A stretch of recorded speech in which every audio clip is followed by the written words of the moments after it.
निर्मलपुर गांव में साधना अपनी बेटी राधा और पति रमन के साथ रहती थी। रमन ने कई सारी गायें पाल रखी थी और उसी गायों के दूध को बेचकर वो अपना घर चलाते थे। उनके पास वैसे तो किसी चीज की कमी नहीं थी। दूध बेचकर इतनी कमाई हो जाती थी कि किसी तरह कोई परेशानी नहीं होती थी। लेकिन साधना बहुत कंजूस थी। वो किसी को भी थोड़ा सा भी दूध फ्री में नहीं देती थी। एक दिन साधना ने अपनी बेटी राधा से कहा, राधा बेटी, रोज तेरे पापा को 2 बार दूध लेकर बेचने जाना पड़ता है। मैं सोच रही थी कि तू भी अगर उनकी मदद कर दे तो उनकी परेशानी कम हो जाएगी। 1 गैलन दूध लेकर तू गांव में बेच आया कर। राधा ने कहा, ठीक है, मैं कल से चली जाया करूंगी माँ। आप पापा को बता देना। हाँ ठीक है, लेकिन पैसों का हिसाब किताब एकदम सही से रखना, कहीं कोई गड़बड़ी ना हो। दूसरे दिन साधना राधा को दूध का 1 गैलन देकर गांव में भेज देती है बेचने के लिए। कुछ घंटों बाद राधा सारा दूध बेचकर वापस लौट आती है और पैसे अपनी माँ को दे देती है। अब रोज राधा दूध बेचने जाने लगी, जिससे उसके पापा की परेशानी आधी हो गई। एक दिन जब राधा दूध बेचने जा रही थी तो रास्ते में उसे शिवजी का मंदिर दिखा, तो अंदर जाकर उसने भगवान को प्रणाम किया। वहाँ पर भगवान शिव का बहुत ही खूबसूरत सा शिवलिंग था। उस शिवलिंग को देखकर राधा मन ही मन सोचने लगी, मैं रोज ही इधर की ओर दूध बेचने आती हूँ, तो मैं शिवलिंग पर दूध चढ़ा सकती हूँ। इससे भोलेनाथ खुश हो जाएंगे और माँ को पता भी नहीं चलेगा। ये सोचकर राधा मंदिर में मौजूद एक पीतल का लोटा लेकर अपने गैलन से उसमें से थोड़ा दूध निकाल लेती है और शिवलिंग पर चढ़ा देती है। इससे दूध थोड़ा कम हो जाता है। इसीलिए जब राधा दूध बेचती है तो दूसरे दिन के मुकाबले पैसे थोड़े कम मिलते हैं। लेकिन राधा आज शिवलिंग पर दूध चढ़ाकर बहुत खुश थी। लेकिन उसके मन में माँ का डर भी था कि कम पैसे के बारे में पूछेगी तो मैं क्या जवाब दूंगी। राधा जाते हुए मन ही मन कहती है, देखती हूँ कोई ना कोई बहाना बना दूंगी, क्योंकि माँ तो दूध का 1 बूंद भी किसी को फ्री में नहीं दे सकती है। राधा घर जाकर साधना को दूध के पैसे देती है, तो साधना उन पैसों को रोज की तरह आज भी गिनती है। तो आज उसे दूसरे दिन से थोड़े कम पैसे मिले थे। साधना ने राधा से कहा, राधा, आज पैसे कम क्यों है? दूध तो कम नहीं था। हाँ माँ, वो कुछ लोग पैसे देने में कंजूसी करते हैं। वो कहते हैं कि हम जो दूध उन्हें देते हैं वो थोड़ा ज्यादा पतला है। लगता है हमारी गाय आजकल पतला दूध देती है। थोड़ा सा गाय के खाने पीने पर ध्यान दो माँ।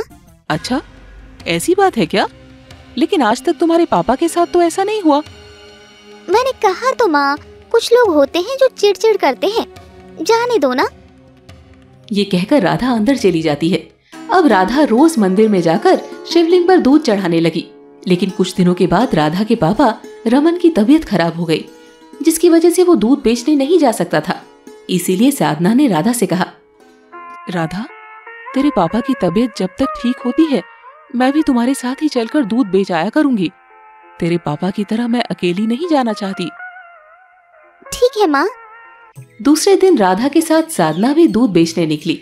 रास्ते में जब मंदिर आया तो राधा सोच में पड़ गई कि अब क्या करे। राधा ने मन ही मन सोचा, हे भोलेनाथ, आज तो माँ मेरे साथ है। मैं आपको दूध कैसे अर्पित करूँ? मुझे माफ करना भगवान, आज मैं दूध नहीं चढ़ा पाऊंगी। साधना ने देखा कि दूध के बारे में कहीं किसी ने कुछ नहीं बोला, पूरे पैसे मिले। तो उसने राधा से पूछा, राधा, आज तो सबने पूरे पैसे दिए, किसी ने कुछ नहीं बोला। क्या तुम भी माँ? दरअसल जो औरत कम पैसे देती थी वो लगता है कहीं बाहर चली गई है।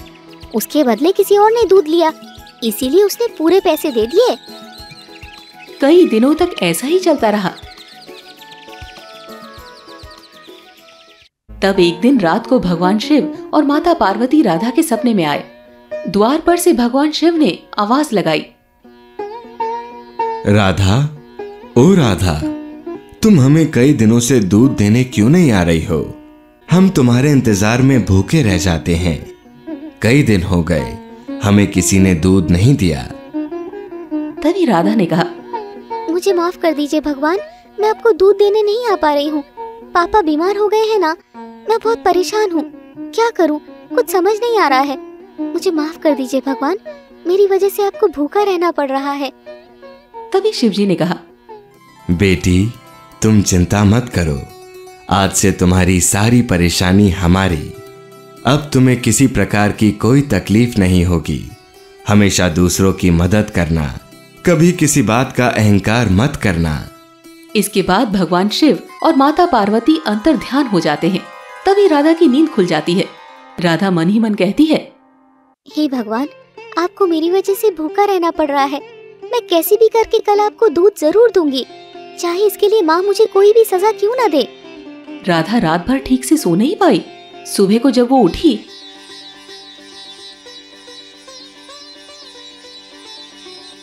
तो देखा उसके पापा पूरी तरह से ठीक हो गए थे। उसका छोटा सा घर बड़ा हो गया था और घर में जरूरत के सारे सामान भर गए थे।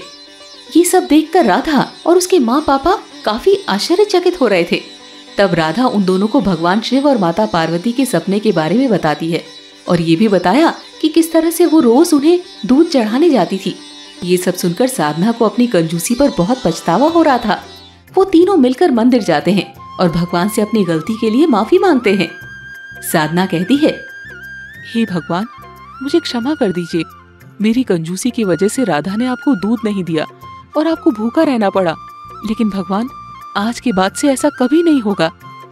तभी राधा ने कहा, हाँ भगवान, हम आपकी सेवा तो करेंगे ही, साथ ही साथ हर जरूरतमंद की भी मदद और सेवा भी करेंगे। आप हमारे ऊपर अपना आशीर्वाद बनाए रखिए भगवान। अब साधना की बुद्धि ठीक हो चुकी थी। इसके बाद से वो तीनों अब रोज मंदिर में आकर दूध चढ़ाने लगे, लोगों की सेवा करने लगे और भगवान शिव व माता पार्वती के परम भक्त बन गए। दोस्तों, इस कहानी से हमें ये सीख मिलती है कि मन में अगर सच्ची भक्ति और श्रद्धा हो तो भगवान स्वयं आपके पास खींचे चले आते हैं।